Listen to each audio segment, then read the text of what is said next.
खैबर पख्तूनख्वा में जिरगा सिस्टम के लिए कमेटी बनाई जाएगी। वज़ीर आज़म शहबाज शरीफ की ज़ेर सदारत पेशावर में होने वाले जिरगे में अहम फैसला कर लिया गया। जिरगे में फील्ड मार्शल आसिम मुनीर ने भी शिरकत की है। गवर्नर फैसल करीम कुंडी और वज़ीर आला अली अमीन गंडापुर भी जिरगे में शरीक थे। इसी पर बात करेंगे। ब्यूरो चीफ पेशावर फरजाना अली हमारे साथ मौजूद है। जी फरजाना, बताइएगा जिरगे में अहम फैसले किए गए हैं, आगाह करें।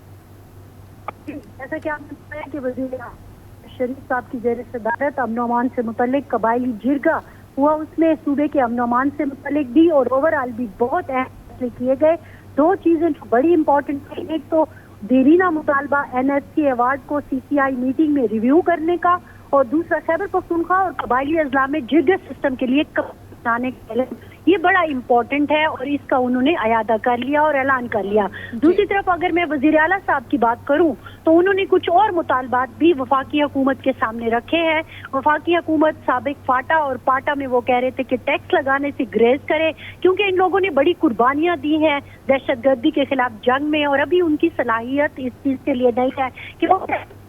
साथ ही साथ आपको याद होगा कि फाटा के लिए जो जम इजला इनफैक्ट है, उनके लिए दहशतगर्दी के खिलाफ जंग में चूंकि वो बुरी तरह मुतासिर हुए हैं और कहा गया था कि अरब रुपए जो है जाएंगे, तो उन्होंने वफाक से कहा कि वो अदायगी भी मुमकिन बनाई जाए, और साथ ही साथ जो वफाकी हुकूमत जो है वो दम अजला के बेघर अफराद के लिए मुआवजों के पैसे भी जल्द जारी करे। यहाँ मैं आपको एक ठीक है, खैबर पख्तूनख्वा में जिरगा सिस्टम के लिए कमेटी बनाई जाएगी। वज़ीर आज़म शहबाज शरीफ की ज़ेर सदारत जिरगे में इंतहाई अहम फैसले किए गए हैं। ब्यूरो चीफ पेशावर फरजाना अली हमें अपडेट करी थी। आपका बहुत शुक्रिया।